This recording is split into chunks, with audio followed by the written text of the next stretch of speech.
இந்த ஏரியாவை கிடுகிடுன்னு நடுங்கும். வணக்கம் friends, last minute Tamil channel உங்களை அன்போடு வரவேற்கிறது. இப்போ நம்ம பார்த்துட்ருக்கிறது என்னென்னா, தூரல் நின்று போச்சு படம் எடுத்த இடத்தை பற்றி தான் நம்ம பார்த்துட்ருக்குறோம். இந்த ஊர் எங்கே இருக்குதுன்னா, பாக்யராஜோட சொந்த ஊரான கோபிச்செட்டிப்பாளையம் பக்கத்தில் இருக்கிற வெள்ளாங்கோயில், அதாவது வெள்ளாங்கோயிலுங்கிற ஊரில் தான் நாம் அங்கே இருக்கிறோம். இந்த படத்தில் பார்க்குறீங்கள, இந்த ஈஸ்வரன் கோயில், இந்த டேங்க் இருக்கிற இடத்துல தான் அதாவது நம்பியாரோட குடிசை இருக்குது. இப்போ இந்த இடத்துல டேங்க் வந்துருச்சு.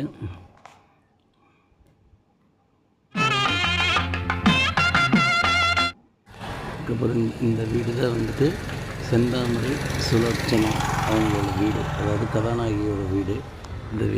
இந்த வீடும் அப்போ அந்த படத்தில் காமிச்சிருப்பாங்க. பார்த்தீங்கன்னா இந்த வீடும் இந்த டேங்க்கும் எதிரே தான் இருக்குது. அந்த கோவிலும் எதிரே தான் இருக்குது. இங்கே தான் இந்த படம் எடுத்துருக்குறாங்க. பாருங்கள், உங்களுக்கு நல்லா தெரியும். இந்த டேங்க் இருக்கிற இடத்துல தான் குடிசை போட்டு நம்ம நம்பியார் குடியிருப்பார். அந்த இடம் தான் இந்த இடம். ஈஸ்வரன் கோயிலில் பேரை கேட்டா இந்த ஏரியாவை கிடுகிடுன்னு நடுங்கும். பார்த்தீங்கன்னா இந்த ஈஸ்வரன் கோயிலில் வந்துட்டு அந்த ஏன் சோக கதையை கேளு தாய்க்கிழமை பாட்டு, அந்த பாட்டு எடுக்கிறப்ப இந்த கோயில் நல்லா காமிச்சிருப்பாங்க. இந்த கோயிலுக்கு முன்னாடி தான் அந்த பாட்டு எடுத்திருப்பாங்க.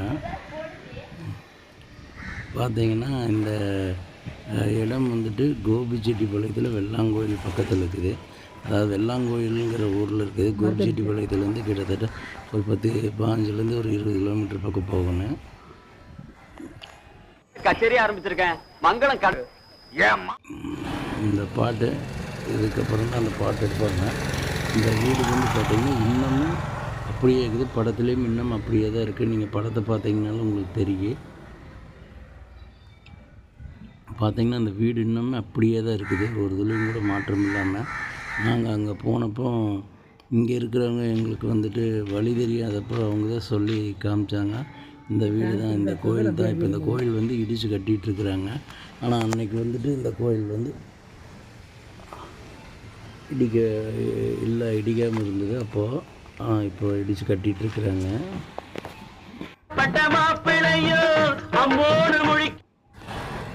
பார்த்தீங்கன்னா அந்த பாட்டும் கூட நீங்கள் இப்போ கேட்டுருப்பீங்க. இதுதான் இந்த இடம். நீங்கள் கண்டிப்பாக போனீங்கன்னா ஒரு எட்டு பார்த்துட்டு வாங்க. இந்த ஊர் வந்து இன்னும் அப்படியே தான் இருக்குது. மேக்ஸிமம் இந்த வீடு வந்துட்டு ஒரு தொழில் கூட மாற்றம் அப்படியே தான் இருக்குது. இதுக்கு அடுத்த 2 வீட்டில் தான் பாக்யராஜோட சொந்த வீடு இருக்குது. இந்த ஊர் தான் பாக்யராஜோட சொந்த ஊர்.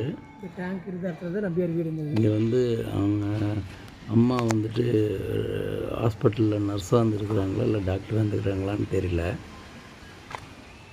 எங்களுடைய லாஸ்ட் மினிட் தமிழ் சேனலை சப்ஸ்கிரைப் பண்ணுங்கள், ஷேர் பண்ணுங்கள். நன்றி.